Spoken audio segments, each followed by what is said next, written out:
सकाळी छगन भुजबळ यांनी शरद पवारांची भेट घेतली। मागील ओबीसींच्या बैठकीला देखील शरद पवार यांच्यासहित सर्व महाविकास आघाडीचे नेते अनुपस्थित होते। आजची देखील भेट त्याच मुद्द्यावर झाल्याची माहिती मिळते। काय सांगाल आपण? मराठा समाजाला आरक्षणाचे फायदे, त्याबद्दलचे आवश्यक सर्टिफिकेट्स ही मिळाली पाहिजे, सरकारची भूमिका आहे। आरक्षणासाठी कायदा सरकारने केला आहे। अजूनच्या जास्त मागण्या ज्या समाजाच्या आहेत त्यावर सरकार काम करत आहे। बरोबरीने ओबीसी समाजाच्या मनातली भीती आणि शंकासुद्धा दूर केलीच पाहिजे।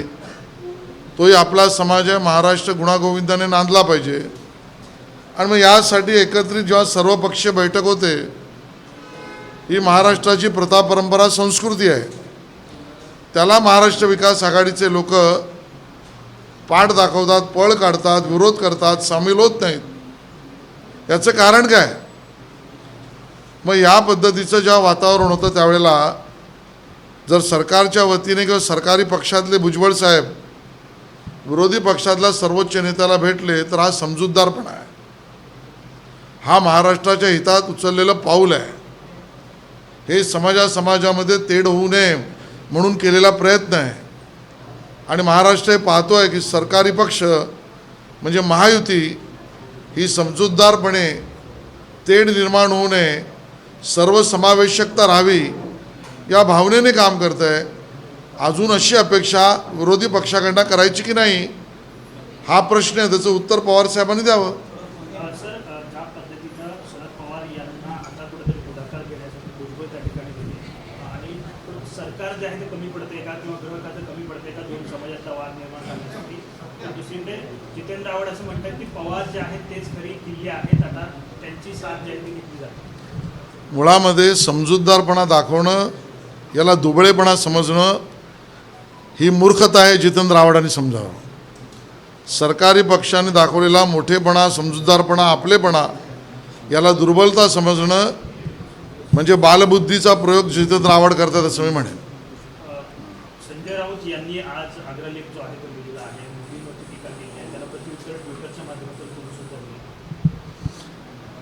आजचा जो अग्रलेख संजय राऊत यांनी लिहिला आहे तो त्यांच्याच तोंडावर पडला आहे, कारण काँग्रेसची मोरारजी देसाईंबरोबर उबाटा सेनेने हातमिळवणी केली आहे।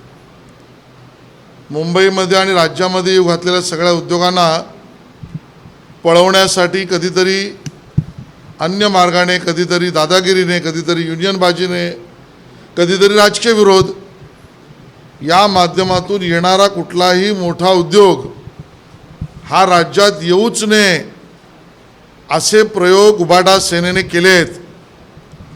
IFSCच्या बाबतीत तर पृथ्वीराज चव्हाण आणि मनमोहन सिंगांच्या सरकारचा त्या ठिकाणी वेळ काढूपणा हाच जबाबदार ठरला आहे। आणि म्हणून स्वतः गैरमार्गाने वागायचं, स्वतः उद्योगधंद्यांना विरोध करायचा, स्वतः युनियनबाजी करायची, स्वतः राडेबाजी करायची, या राज्यातलं वातावरण शांतमय आहे की नाही याच्यावर प्रश्न निर्माण करायचा आणि मग गुंतवणूक का नाही आली हा प्रश्न उपस्थित करायचा। म्हणून तोंडावरच संजय राऊत पडले आहेत। आणि जोपर्यंत मोरारजी देसाईंचा सवाल आहे तर या महाराष्ट्रातील संयुक्त महाराष्ट्राच्या चळवळीतल्या मराठी माणसाच्यावर गोळ्या झाडण्याचं काम आणि आदेश हे काँग्रेसचे, सखा पाटील ते मोरारजी देसाई, त्या काँग्रेसबरोबर उबाटा सेनेने, उद्धवजींनी, संजय राऊत यांनी हातमिळवणी केली आहे। म्हणून त्या आमच्या मराठी आंदोलकांवर घाललेल्या गोळ्यातून निघालेलं रक्त हे आता संजय राऊतांच्या पक्षापर्यंत पोहोचलेलं आहे। काँग्रेसचे प्रमुख जे आहेत नेते राहुल गांधी हे वारीमध्ये सामील होणार होते, मात्र आता त्यांचा दौरा रद्द झाल्याची माहिती समोर येते आणि आता काँग्रेसचे नेतेही त्यामुळे वारीतून काढता पाय घेताना पाहिलं। मनापासून एखादी गोष्ट ठरवली तर होते, एखादी गोष्ट मनातच नसती आणि स्क्रिप्ट लिहून देणारा किंवा ॲडवायझर कंपनीने सांगितल्यावर करायची असते, त्यावेळेला त्यात मन लागत नाही। वारीमध्ये काँग्रेसवाल्यांचं मन लागतंय की नाही त्यांनी सांगावं। सर मराठीमध्ये संजय राऊतांनी विधान परिषद निवडणुकीसंदर्भात वक्तव्य केलेलं आहे. जी काँग्रेसची मतं फुटली ही मतं भाजपाने विकत घेतली. काही आमदारांना तर रोखीने करोडो रुपये देण्यात आले. काही आमदारांना क्रॉस वोटिंगसाठी जमिनी देखील देण्यात आल्या. मला वाटतं संजय राऊत त्यांना स्वप्न पडतात ती पूर्णपणे दाऊदी स्वप्न पडत असतील. आणि या दाऊदी स्वप्नात राहणारा माणूस खंडणीखोर, आकडेबाजी, गुंडागर्दी यापेक्षा दुसरा विचारच करत नाही. आणि याची दुसरी बाजू अशी आहे की संजय राऊत काँग्रेसला विकाऊ पक्ष म्हणतात. काँग्रेस हा फुटणारा विकाऊ पक्ष आहे हे संजय राऊत यांचं स्टेटमेंट काँग्रेसवर आहे. काँग्रेसच उत्तर द्यावं. सर हिंदी में जानना चाहिए. प्रश्न होता दिशा सालिया प्रकरणात नितेश राणे यांनी मर्डर झाल्याचा आरोप केला होता. त्यांना मुंबई पोलिसांनी चौकशी. मी यावर भाष्य करणार नाही. सर हिंदी में जानना चाहेंगे. छगन भुजबल से मदद मांगने के लिए छगन भुजबल शरद पवार से मदद मांगने के लिए गए थे. मराठा और ओबीसी के जो विवाद चल रहा है उसमें मीटिंग बुलाने के लिए और इस मामले को शांत करने के लिए मदद मांगी है. आप इसको किस तरीके से देखते हैं? मराठा समाज की आरक्षण की मांग सही है. अपनी मांग पर मराठा समाज कानूनन आंदोलन कर रहा है. इस प्रक्रिया में सरकार भी काम पर लगी है. कानून सरकार ने बनाया है. कानून के बावजूद कुछ और बातों पर समाज की मांग है उसके ऊपर सरकार सकारात्मक है.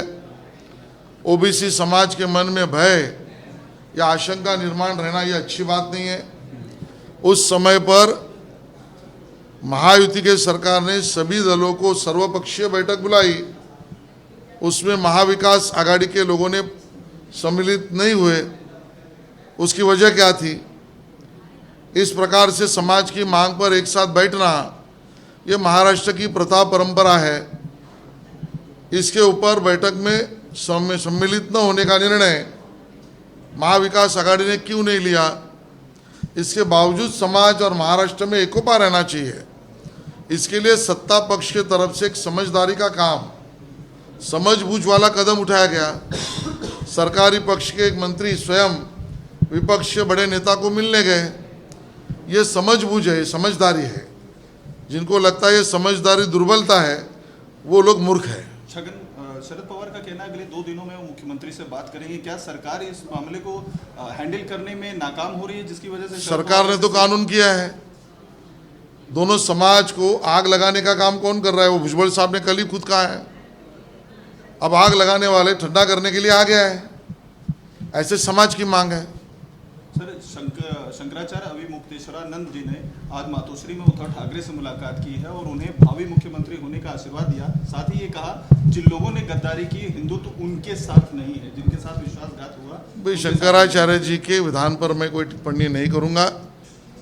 ना मेरी वो औकात है ना मेरी वो लायकियत है. लेकिन मैं ये बात ज़रूर कह सकता हूँ कि उद्धव ठाकरे जी ने हिंदुत्व छोड़ दिया है. उन्होंने सिर्फ एक पर्टिकुलर धर्म के वोटों के लिए राजनीति करना शुरू किया है और इसके लिए आम मराठी और हिंदू आदमी का उद्धव ठाकरे जी पर भरोसा नहीं है. सर मराठीमध्ये हवं होतं की शंकराचार्यांनी आता एकंदरीत भावी मुख्यमंत्री म्हणून आशीर्वाद दिला. मी शंकराचार्यजींच्या विधानावर काही टिप्पणी करणार नाही. माझी ती अवकात पण नाही आणि लायकी पण नाही आणि त्यामुळे त्यावर मी भाष्य करणार नाही. पण मुंबई आणि महाराष्ट्रामध्ये खूप सरळ स्पष्टता आहे.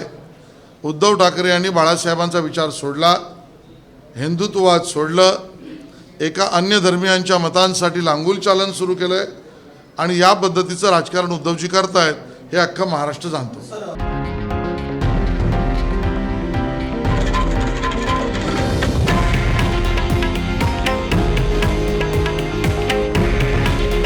हे आहे देशातील नंबर 1 न्यूज नेटवर्क आणि आपण पाहत आहात TV9 मराठी. काळजी तुमची, हित महाराष्ट्राचं.